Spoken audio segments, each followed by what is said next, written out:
Indian മഹാസമുദ്രത്തിൻ്റെ ആഴങ്ങളിൽ ശത്രുക്കളുടെ നീക്കങ്ങൾ നിഷ്പ്രഭമാക്കാനും നമ്മുടെ നാവികസേനയുടെ കരുത്ത് വർദ്ധിപ്പിക്കാനും പുതിയൊരു കാവൽക്കാരൻ കൂടി എത്തിയിരിക്കുന്നു. INS മാൽവൻ. 2026 ജൂലൈ 22 കർണാടകയിലെ കാർവാറിൽ നടന്ന ചടങ്ങിൽ കമ്മീഷൻ ചെയ്ത ഈ യുദ്ധക്കപ്പൽ ഇന്ത്യയുടെ anti submarine warfare shallow water craft പ്രൊജക്റ്റിൻ്റെ ഭാഗമായി നിർമ്മിക്കുന്ന 16 അത്യാധുനിക യുദ്ധക്കപ്പലുകളുടെ വെസ്റ്റേൺ ഫ്ലീറ്റിൻ്റെ ഭാഗമായ INS മാഹി ക്ലാസ്സിൽപ്പെടുന്ന 8 യുദ്ധക്കപ്പലുകളിൽ രണ്ടാമത്തേതാണ്. കൊച്ചിൻ ഷിപ്പ് ബിൽഡേഴ്സ് നിർമ്മിച്ച ഇവയ്ക്ക് 78 മീറ്റർ നീളവും 11 മീറ്റർ വീതിയും 1100 ടൺ ഭാരവുമുണ്ട്. 25 നോട്ടിക്കൽ മൈൽ വേഗതയിൽ സഞ്ചരിക്കാൻ ഇവയ്ക്ക് കഴിയും. 3 ആധുനിക മറൈൻ ഡീസൽ എഞ്ചിനുകളും വാട്ടർ ജെറ്റ് പ്രൊപ്പൽഷൻ സംവിധാനവുമാണ് ഇതിലുള്ളത്.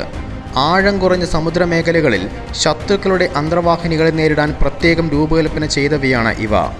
വലിയ യുദ്ധക്കപ്പലുകൾക്ക് പ്രവേശിക്കാൻ ബുദ്ധിമുട്ടുള്ള തീരപ്രദേശങ്ങളിൽ ഈ കപ്പലുകൾക്ക് വളരെ വേഗത്തിൽ ചലിക്കാൻ സാധിക്കും. അതുപോലെ തന്നെ അത്യാധുനിക ആയുധങ്ങൾ മാൽവനിൽ സജ്ജീകരിച്ചിട്ടുണ്ട്. അന്തർവാഹിനികളെ തകർക്കാൻ കഴിയുന്ന RBU 6000 ആൻറ്റി സബ്മറൈൻ റോക്കറ്റ് ലോഞ്ചറുകളും ട്രിപ്പിൾ ലൈറ്റ് വെയ്റ്റ് ടോർപിഡോ ലോഞ്ചറുകളും തീരസുരക്ഷയ്ക്കായി 30mm നേവൽ സർഫേസ് ഗണ്ണും റിമോട്ട് കൺട്രോൾഡ് ഗണ്ണുകളും ശത്രുക്കളുടെ മൈനുകളെ പ്രതിരോധിക്കാനുള്ള മൈൻ ലെയിങ് റെയിലുകളും അതുപോലെ DRDO വികസിപ്പിച്ചെടുത്ത അബൈ ഹൾ മൗണ്ടഡ് സോണാറും ആധുനിക low frequency variable depth sonar എന്നിവ സമുദ്രത്തിനടിയിലെ ശത്രു നീക്കങ്ങൾ കൃത്യമായി ഒപ്പിയെടുക്കുന്നു. ഇനി എന്തുകൊണ്ടാണ് ഈ കപ്പലിന് മാൽവൻ എന്ന് പേരിട്ടത്? മഹാരാഷ്ട്രയിലെ കൊങ്കൺ തീരത്തുള്ള ചരിത്രപ്രസിദ്ധമായ ഒരു തീരപ്രദേശമാണ് മാൽവൻ.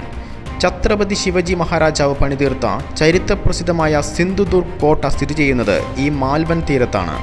സമുദ്രത്തിലൂടെയുള്ള ആക്രമണങ്ങളെ പ്രതിരോധിക്കാൻ ശിവജി മഹാരാജാവ് നടപ്പിലാക്കിയ നാവിക തന്ത്രങ്ങളുടെയും ശക്തമായ സമുദ്ര പാരമ്പര്യത്തിൻ്റെയും ഓർമ്മപ്പെടുത്തലാണ് ഈ പേര്.